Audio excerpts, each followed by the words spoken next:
2-1.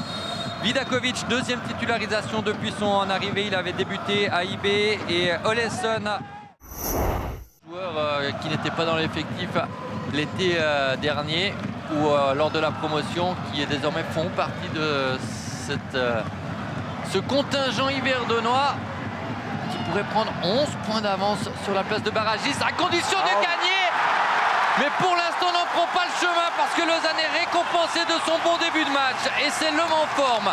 C'est Donat Trudani qui inscrit le 1-0. Magnifique petite pichenette. Je pense qu'on va le revoir au ralenti. Il a pris ce ballon piqué de Bermet, sauf erreur, de l'extérieur du pied gauche. Oh oui.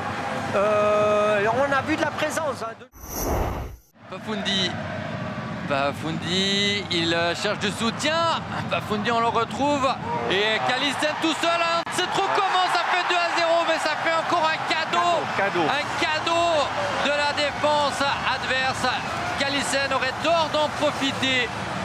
2 pour Lausanne, 0 pour Yverdon. Lausanne est bien, mais Yverdon est catastrophique.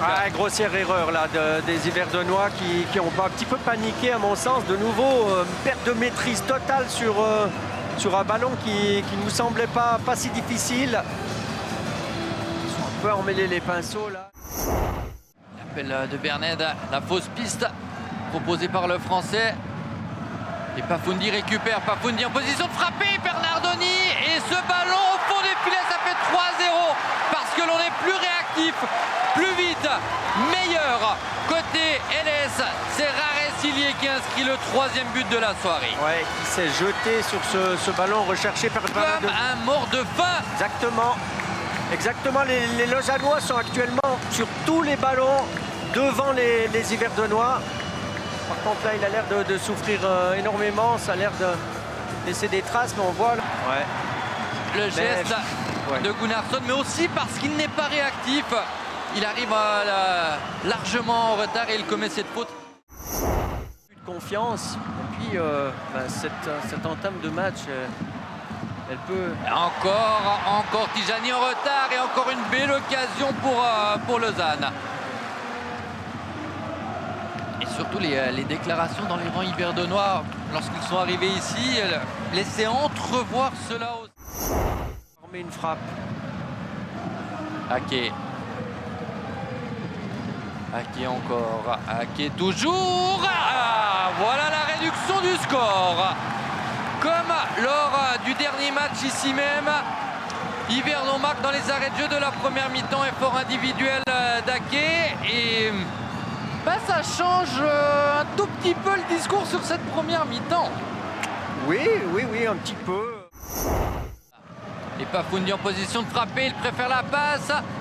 Kalisten, c'est difficile, son centre vers Sautier qui a le temps de contrôler sous la menace de Diabaté et ensuite de sauver.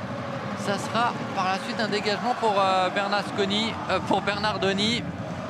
Mais récupère cette balle avant qu'elle ne sorte. Pafoundi va-t-il frapper? La position est favorable, il frappe. L'intervention signée Bernardoni. Qui avait bien lu la trajectoire, bon ballon enroulé de Pafoundi. Il aurait des 16 mètres là, il n'avait vraiment pu avoir le temps d'ajuster, peut-être pas assez bien enroulé ou pas suffisamment pour mettre ce ballon. D'ici quelques instants par Mandjarati, c'est Mayus de retour de suspension qui est prêt à faire son apparition. Ballon toujours jouable dans les 16 mètres. Voilà. C'est un pénalty pour Yverdon. Voilà. Alors j'attends pour voir, mais... Entre Varol Tazar et Carlo Letizza. Tazar ou Letizza. Et l'intervention, une fois, 2 fois. Et bien voilà, Carlo Letizza qui a réveillé les troupes par la voix, qui réveille les troupes par le geste. Avec cette double intervention fondamentale, mon cher Johan. Oui, je suis d'accord avec toi, Nicolas. Je pense qu'on aurait eu... Lausanne va obtenir, c'est validé, les 3 points très précieux et dont il avait besoin en vue de sa situation.